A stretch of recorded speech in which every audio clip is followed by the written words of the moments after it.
My dear students, I welcome you to the part 2 of eco-criticism.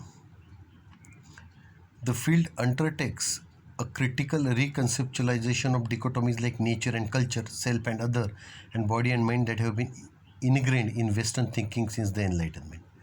ही जी Enlightenment movement झाली होती, ज्यात त्यांनी ज्ञानप्राप्ती करण्यास सुरुवात केली. म्हणजे कोणतीही गोष्ट घडली असेल तर तिच्या मागचं सायंटिफिक कारण शोधून काढण्याची जी चळवळ होती ती एनलाइटनमेंट चळवळ होती.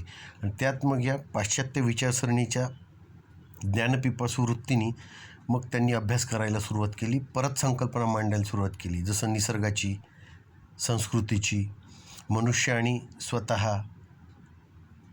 बॉडी अँड माइंड, शरीर आणि मन, या सर्व गोष्टीचं त्यांनी तुलना करायला सुरुवात केली आणि त्याची परत संकल्पना मांडायला सुरुवात केली. Eco-critics practice a triple allegiance to the scientific study of nature, the scholarly analysis of cultural representations, and the political struggle for inhabiting an environmentally sustainable world. आता इकोक्रिटिक्स जे आहेत, जे पर्यावरणावर लिखाण करतात आणि त्याचं मूल्यमापन करणारे, तर ते तीन गोष्टीचा जास्त विचार करतात.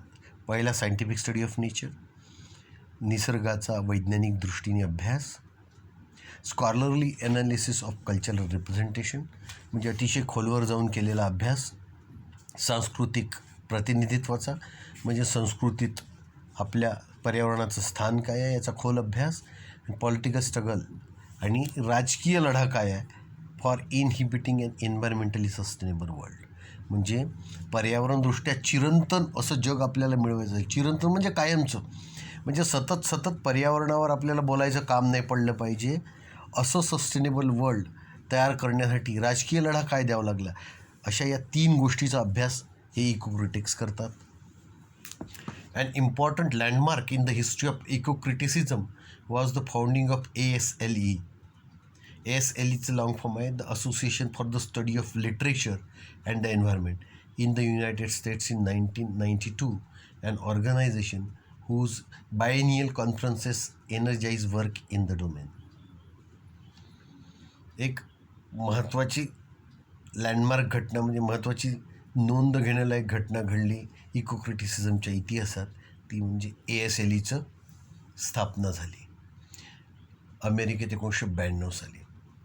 ही संस्था जी द्वैवार्षिक घेते, द्वैवार्षिक म्हणजे 2 वर्षातून एकदा परिषद ऑर्गनाईज करते, आणि या विभागात ती ऊर्जा प्रसारित करायचं काम करते इकोक्रिटिसिझमच्या. The University of Nevada Reno, which housed the Center for Environmental Arts and Humanities from 1995 to 2002, was also a significant influence that contributed to the growth of the field. आता ही युनिव्हर्सिटी आहे नेवाडाची, रेनो नावाची.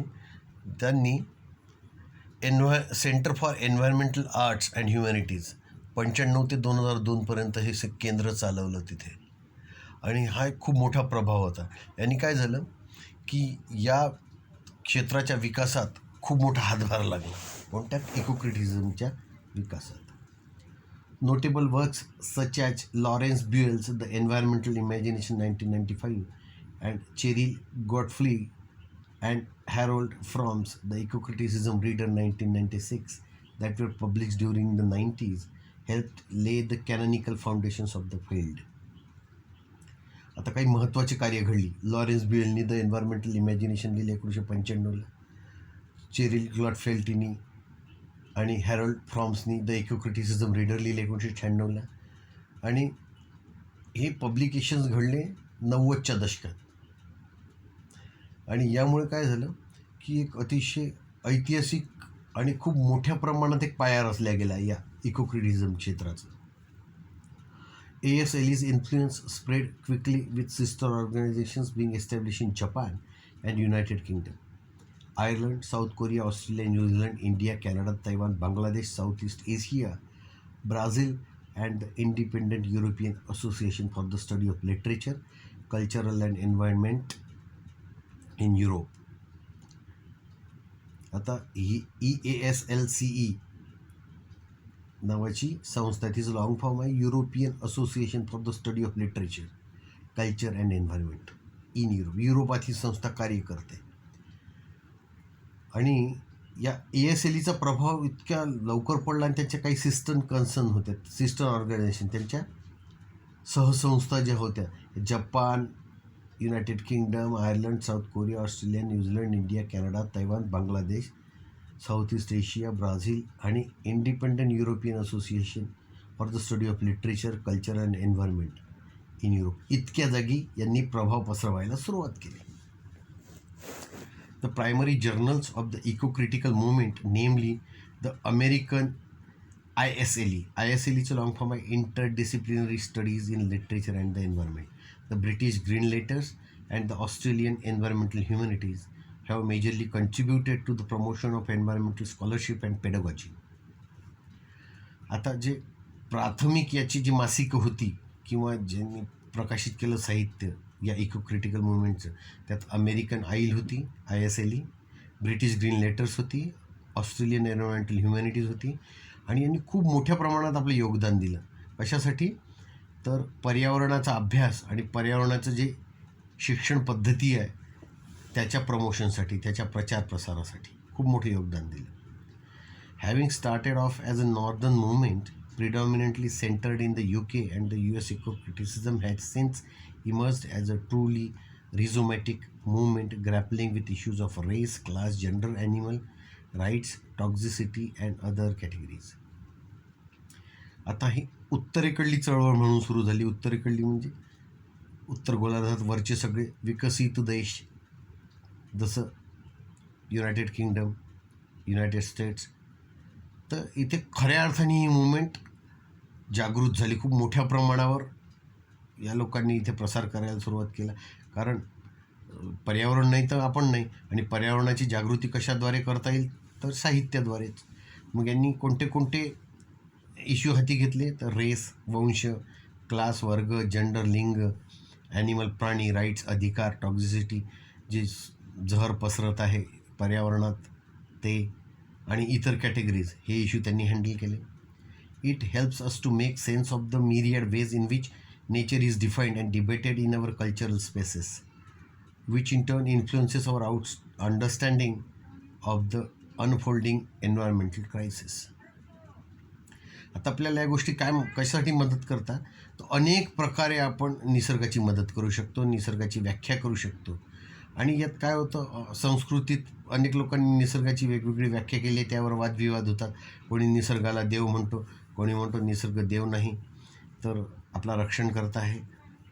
प्रत्येकाची वेगवेगळी मत आहे. आणि यामुळे काय झालं, अजून प्रभावित होत गेलं, आपला समज प्रभावित होत गेली आपली, आणि एन्व्हायरमेंटल क्रायसिस आपल्यासमोर उघड होत गेली. म्हणजे पर्यावरणात कोणत्या कोणत्या संकट आहे या व्याख्येमुळे किंवा या चर्चेमुळे, या वादविवादामुळे आपल्याला समजत गेलं.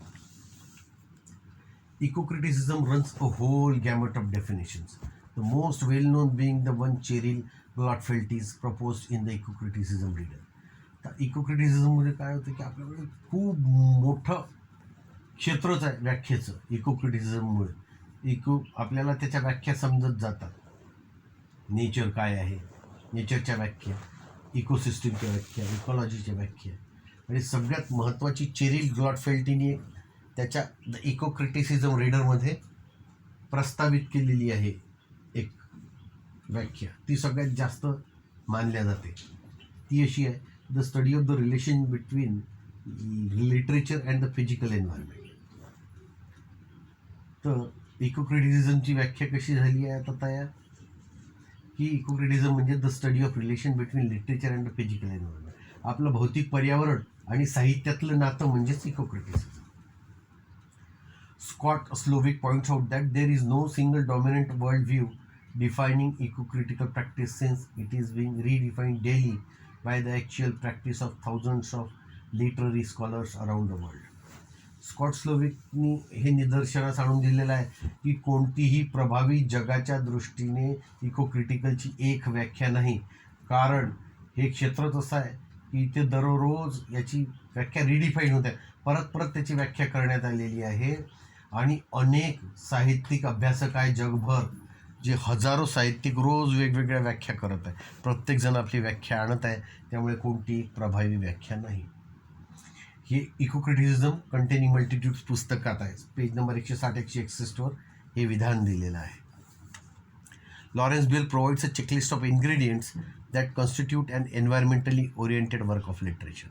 लॉरेन्स ब्युएलनी एक चेकलिस्ट दिली. चेकलिस्ट म्हणजे हे करायला पाहिजे, हे घटक आहेत बयातले, ज्यामुळे आपल्याला काय माहीत पडतं की पर्यावरणावर आधारित, पर्यावरण केंद्रित जे काही साहित्यात वर्क झालेलं आहे ते कोणत्या प्रकारचं आहे आणि ते कसं व्हायला पाहिजे याची लॉरेन्स ब्युएलनी एक चेकलिस्ट दिलेली आहे. आपण ती पुढल्या पार्टमध्ये पाहूया. This is all about part 3 of eco criticism.